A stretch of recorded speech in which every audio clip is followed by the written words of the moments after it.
Good morning, students. Welcome to your English class. Today we are going to read the chapter The Shed. It's an poem.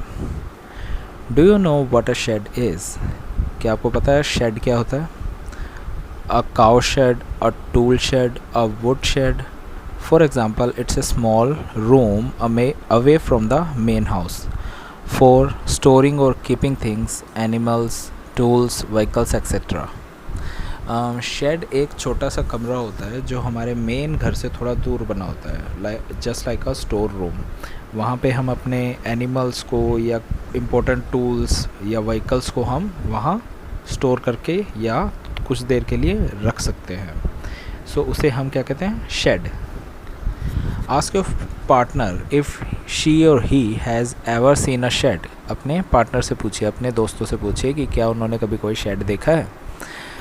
Late her him describe it to the class. और उसे कहिए कि class के लिए उसे describe करें। There is a shed at the bottom of our garden. हमारे garden के पास एक शेड था, नीचे, बॉटम मतलब नीचे। With a spider's web hanging across the door. और उसके डोर इतने पुराने थे कि उसके ऊपर मकड़ियों के जाले थे। The hinges are rusty and creak in the wind. The hinges होते हैं, मतलब आपको पता होगा जो डोर्स वगैरह होते हैं वो एक जॉइंट से जुड़े होते हैं, मूवेबल जॉइंट होता है, उसे हम हिंजेस कहते हैं। तो वो काफ़ी रस्टी हो गए थे, मतलब जंग लगी हुई थी उस पर। आपको पता है कि जब मेटल पुराना होने लगता है तो वो धीरे धीरे बिखरने लगता है, तो उसे हम कहते हैं रस्टी। एंड क्रीक, क्रीक मतलब बहुत तेज़ आवाज़ निकालता है। इन द विंड, जब भी हवा चलती थी तो जो खिड़कियां दरवाजे होते थे उसके हिंजेस बहुत ही आवाज़ निकालते थे ज़ोर की।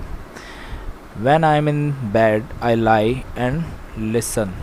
जब मैं बेड पे होता हूँ तो लेट के ये आवाज़ें सुनता हूँ। I will open that door one day। और मैं एक दिन वो दरवाज़ा खोल के देखूँगा, मैं ये सोचता था।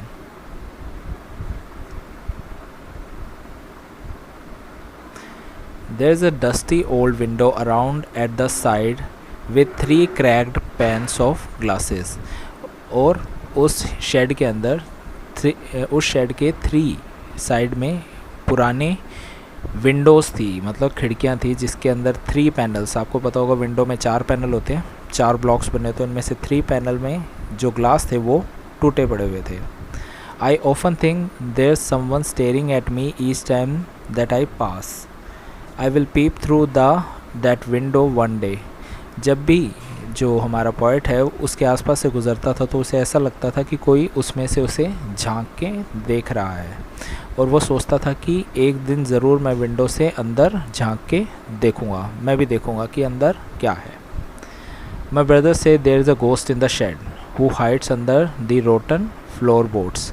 तो उनका भाई, जो पॉइंट का भाई है, वो कहता है कि उस शेड के अंदर भूत रहता है, कि वहाँ पे भूत रहता है, और वो जो फ्लोर है, फ्लोर जो वुडन का बना होता है उसके नीचे वो छुप के रहता है।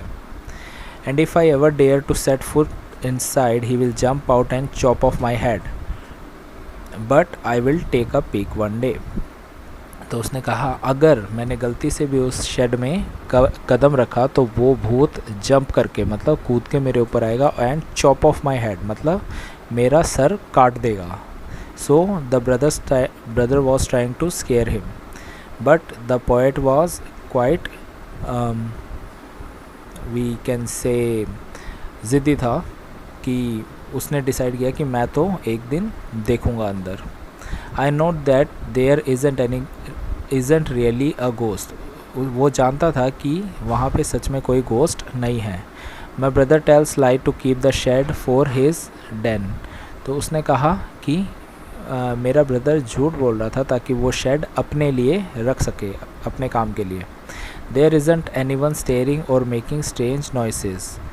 वहाँ पे ऐसा कोई नहीं है जो मुझे झांक रहा, मतलब देख रहा हो और अजीब अजीब आवाज़ें निकाले। And the spider has been gone from his web since I don't know when. और जो स्पाइडर्स भी हैं वो अपने जाले बना के पता नहीं कब के जा चुके हैं, मतलब वहाँ पे सिर्फ मकड़ियों के जाले हैं, मकड़ियाँ भी नहीं हैं।